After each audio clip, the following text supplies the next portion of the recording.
So what's going on, guys? DIY Dan here again, and this is another episode of Backroads Arizona.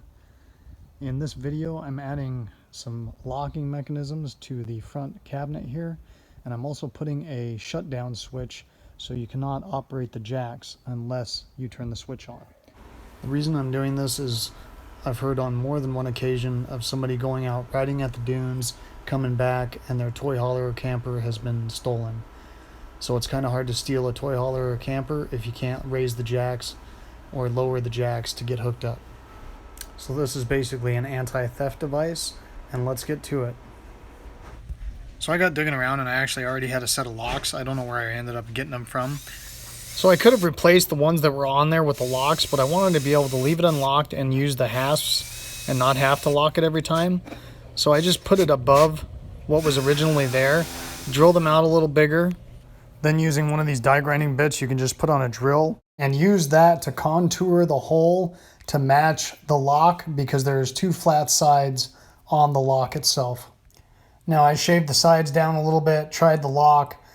If it didn't fit, see which side I needed to shave, and just keep doing that until I got them to fit nice and snug in the hole. So these locks did come with a curved latch. However, it was shorter than the one that came on the toy hauler. So there was a long flat one that I was able to put in my vise and bend it to match the one that was originally on the toy hauler. So the one that I've got in my hand is the one that was off the other latch, and I'm just bending this one to match it using a punch and a hammer. Once I got them bent the same angles, I took the one that I made to my grinder and ground it down until it matched in length as well. So the two locks that I had were very similar to this picture, and you can use the different square cut inserts to time the latch on where you want it to lock and unlock.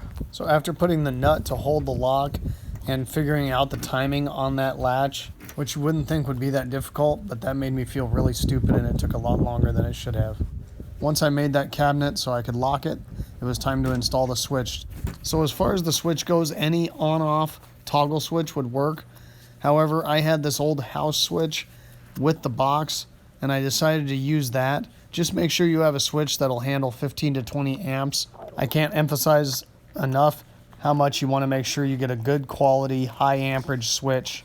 If you only get a 5 amp switch and you're putting 10 to 15 amps through it, there's a good chance you will burn up the switch or the motor for your jacks. So using 2 screws, I mounted the box right here next to the door because there is a stud there.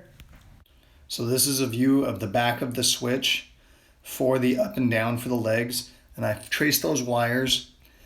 It's kind of an awkward video, but so they came down to right here, and the black switches to white and the red switches over to black. So in order to kill a function, you either have to disconnect the ground or the power. So I traced these back to where my batteries are,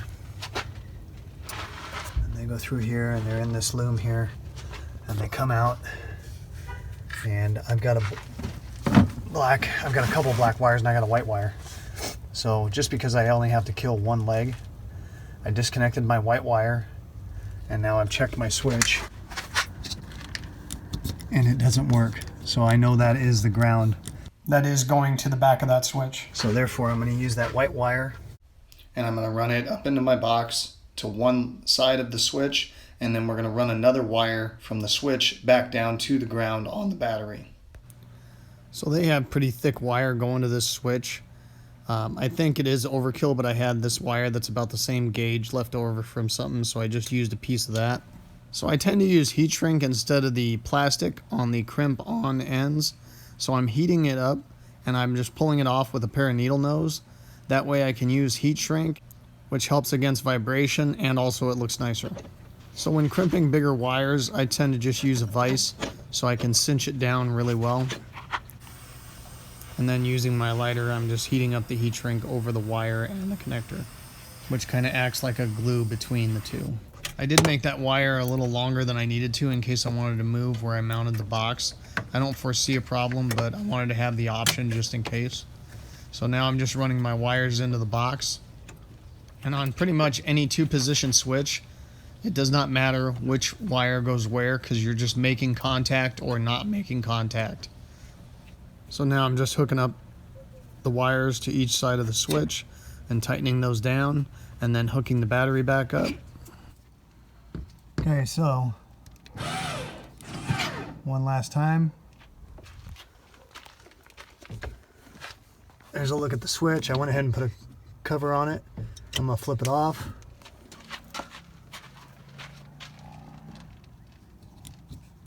No go. And here's a final look at the locking mechanisms that I installed. So hopefully this video gave you guys some good information and it helped you out. If so, hit like and subscribe if you haven't already, and hope to see you on the next one. Have a good one. Later.